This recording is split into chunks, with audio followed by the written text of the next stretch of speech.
Video by Aaron Katsuo. This scene in JJK was heartbreaking. Look, I don't even want to talk about every sad scene in JJK.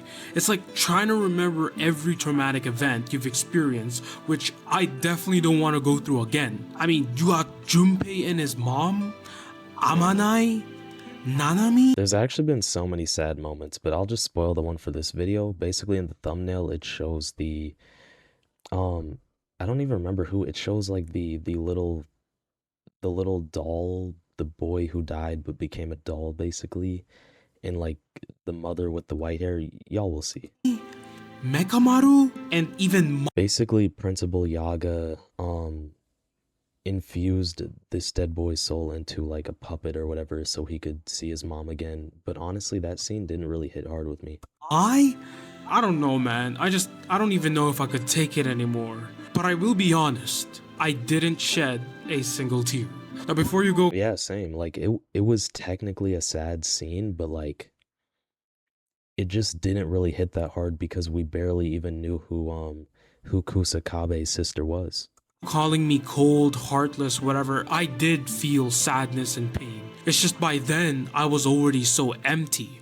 That was until I saw Principal Yaga's backstory. They start off in this somber, cold cell, while Gakuganji interrogates Yaga on how is it even possible to create an autonomous cursed corpse. And Yaga's reply, he doesn't know. The scene cuts, and we hear this goofy, childish sounding voice, and then the camera pans to this yellow animal looking stuffed toy that was talking. And it looked kind of funny because, in contrast, you could see almost how stern or unchanging Yaga's expressions were. And then you just have this little thing yapping away.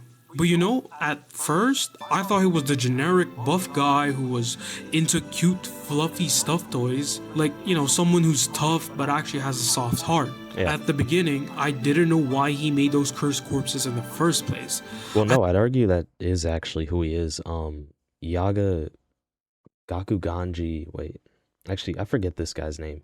Either way, the principal, like, he is a good guy. Gakuganji. That's his name, right? I thought maybe that him not having a family and being alone took a No, sorry, Yaga. Gakuganji is the old man with like white hair who's like kind of evilish who killed Yaga. Yeah. mental hit on him, and in turn led him wanting to make cursed corpses in the first place. Then we find out the little guy's name was Takeru, and in a little while he was going to see his mom. I was a little confused by it because I was thinking maybe he made that cursed corpse knowing he didn't have that much time left, so that It's kind of nice that Akutami shows us how cursed corpse can actually do something good, like letting someone see their passed away relative again, but it just personally didn't hit like that hard for me. Like I didn't feel bad for Kusakabe's sister to some like huge extent he could give it to his wife. because we barely knew her. We didn't like know her character. Like I didn't even know Kusakabe had a sister. Knowing she won't be alone. And then, out of nowhere, Kusakabe rescues Panda, saying he owes the man a favor, cuts to him with a woman with white hair, all while Yaga was saying that this thing wasn't Kusakabe's nephew. Then it started to click.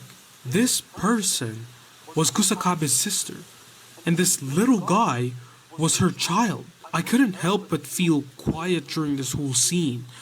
It honestly felt humbling, as if the universe was telling me to be silent. As the wind grew louder, Takeru then hypothesized that the lady in front of him was his mother. Yaga praises him, and then he praises himself too.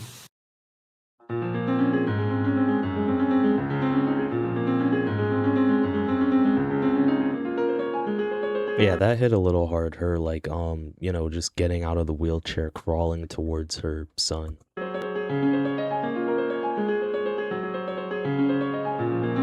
I really don't know what to say. Bro, where's the father though? Like low-key, where's the father? What's There going weren't on? any soundtracks, only the sound of nature and the lady crying. And I sat there in silence, tears welling up my eyes. That scene was painful to watch. Yeah, I'm sorry. I did not cry at all this scene. It just didn't hit that deep. Like I gotta be honest. Like it was not on the level of of a Nanami passing away due to Mahito or of a Junpei passing away due to Mahito. Because it wasn't the type of death you are used to in the show. It was somber and almost too real to be in a show like this where most people died from curses, and many of them being shocking, so it was harder to process. But this just felt way too real for an anime. A scene so heartbreaking that I couldn't help but feel like crawling up into a ball. Jujutsu Kaisen is an absolutely fantastic show. The fights are amazing, the sceneries are beautiful, and the Yeah, it's perfected the modern shonen formula. characters are all fascinating. Yet the one thing that absolutely captivates me is this one intimate scene of a mother who lost her child. Yeah. Before I end this video, I just want to say that I'm not angry with Gakuganji. In fact, I can't even bring myself to be angry at the higher ups because I feel tired. I feel We never even actually get to we never even actually get to see like the face of higher ups.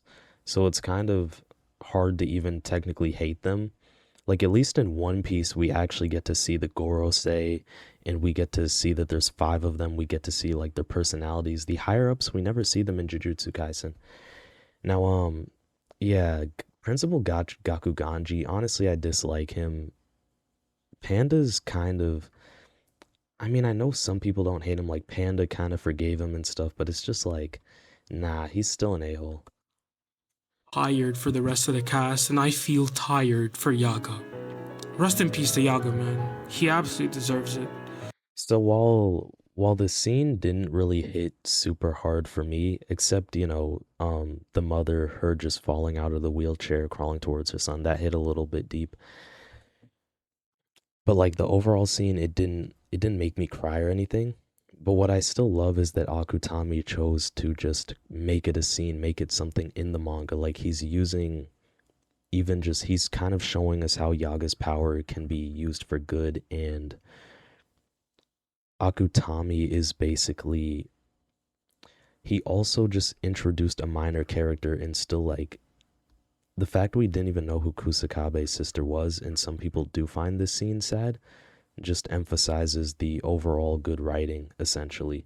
So I'm still glad it was just a canon panel in Jujutsu Kaisen, even though it didn't hit hard for me personally. I know it did for other people. And it's just a great use of something so minor in a way. But yeah, Akutami just knows how to write.